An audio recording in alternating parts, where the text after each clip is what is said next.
So let's go through this particular question and we'll try to solve the question. The statement of financial position of P and S as at 31st December 2018 were as follows. So you are given the financial position of the parent company and the S company, P and S. You are given the non-current assets, the current assets, the equity and the current liabilities. And also you are given P acquired 100% holding in S on 1st January 2018. So which means P company has acquired S company on 1st January 2018 and the acquisition is 100%. At that date, S's retained earnings were $15,000. Okay, you are given $15,000 as the retained earnings of S company. Prepare the consolidated statement of financial position for the H group. Prepare the consolidated statement of financial position for the P group as at 31st December 2018. Okay, so you are given a set of financial positions for P company and S company, and you are given P has acquired S on 1st January 2018 and 100% shares were acquired. So therefore please read, but there is no non-controlling interest. So therefore we don't need to account for, we don't need to identify non-controlling interest.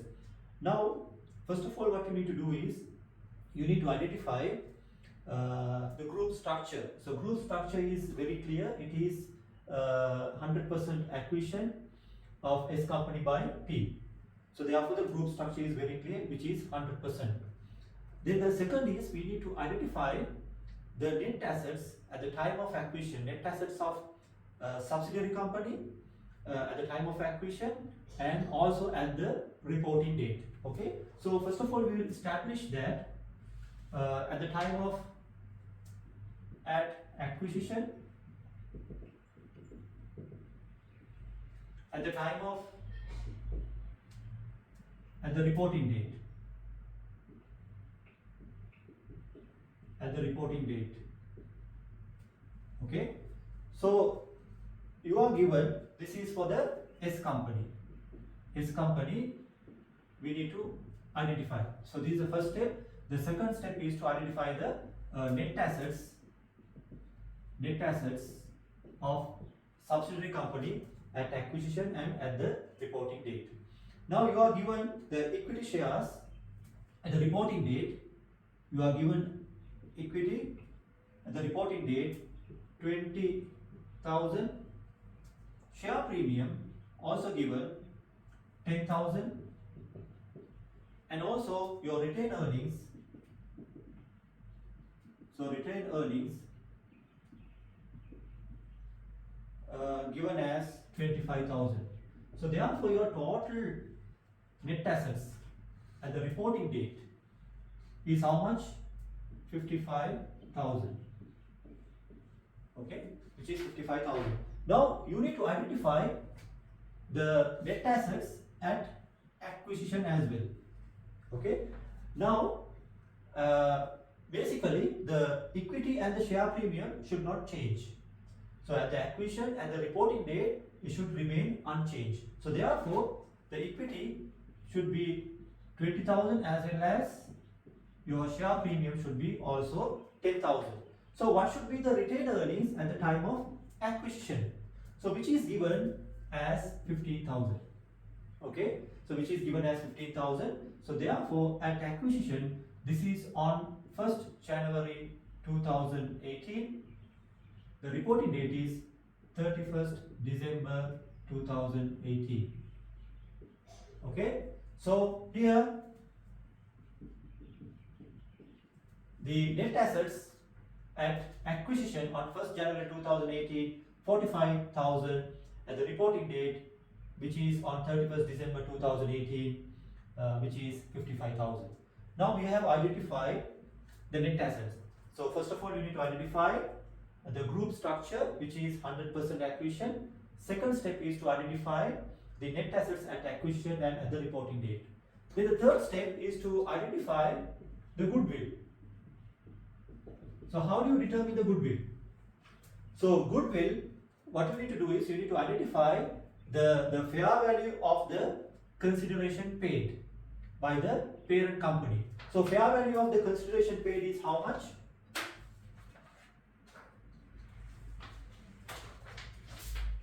Fair value of consideration paid.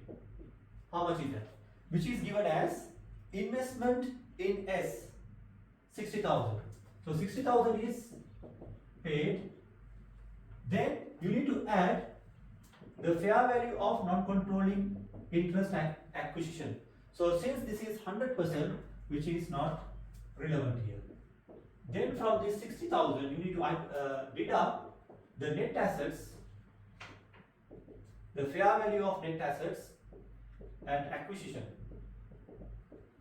the subsidiary company, S company net assets. Now which we have already identified at acquisition 45,000. So this 45,000 has to be removed, deducted from this to identify the goodwill, which is 15,000. So goodwill at acquisition is going to be 15,000. Okay. So this is the third step. Now the fourth step is to identify the non-controlling interest. So which is not relevant here because there is 100% acquisition. Okay. Then the fifth step is to identify the group retained earnings. Okay. So let's identify group's retained earnings. Fifth step, group's retained earnings.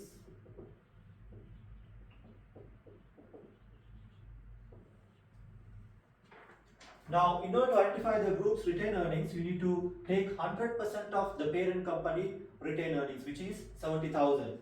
The parent's retained earnings is 70,000. Then what you need to do is you need to consider the post-acquisition profit of subsidiary company. Okay, the parent share of the parent percentage of subsidiary companies post retained earnings.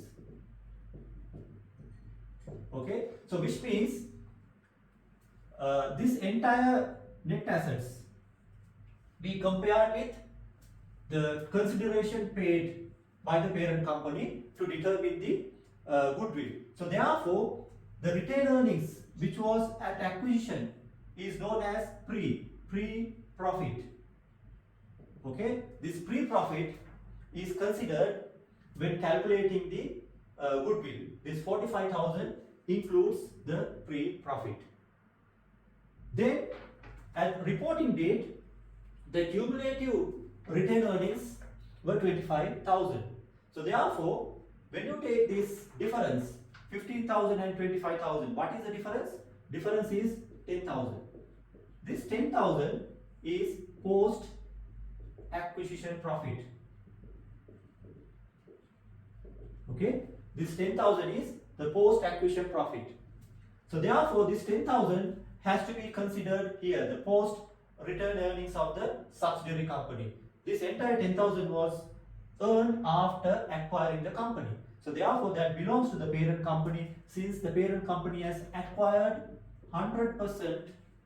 So this entire 10,000 belongs to the parent company. Okay. So therefore, you can add 10,000 here. Then the total group retained earnings to be shown in the financial position is 80,000.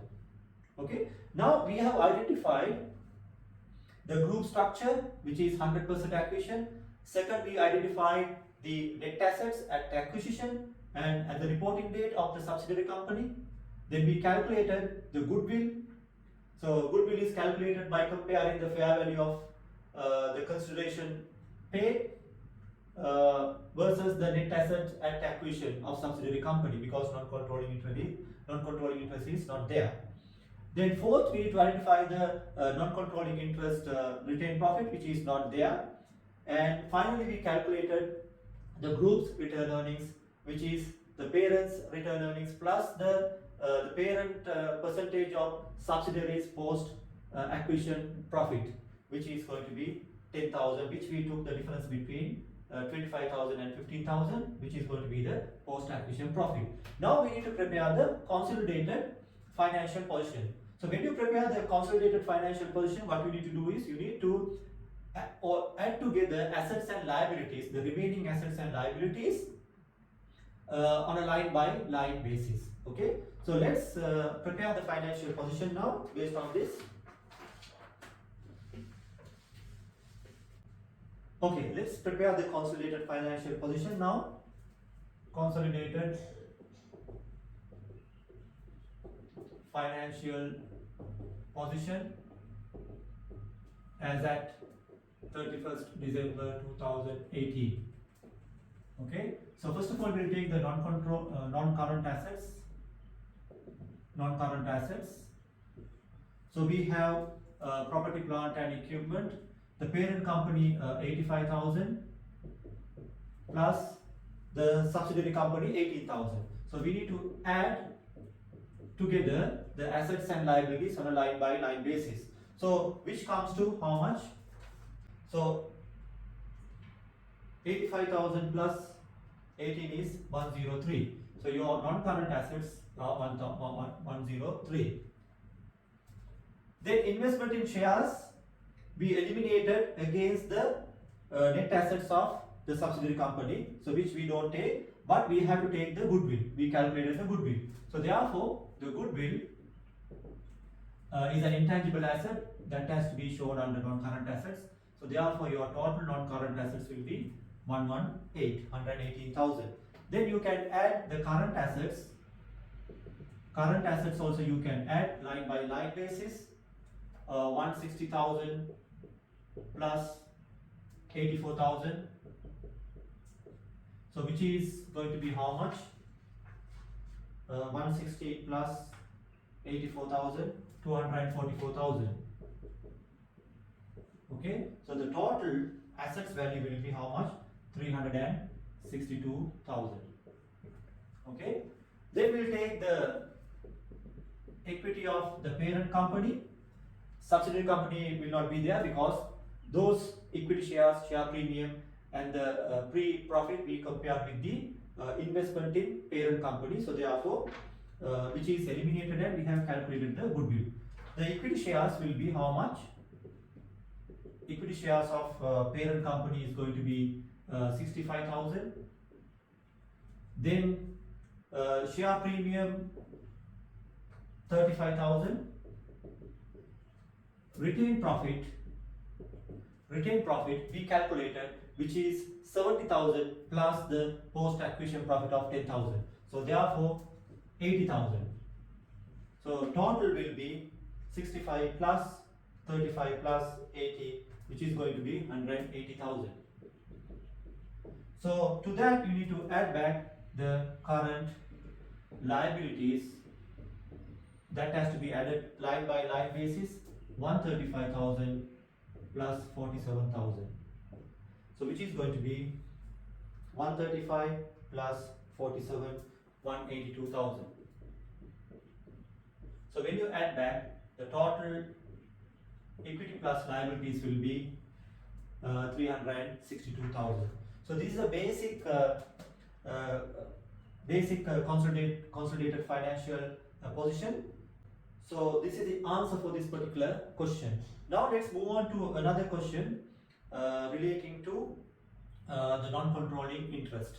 Okay, so let's move on to the next question.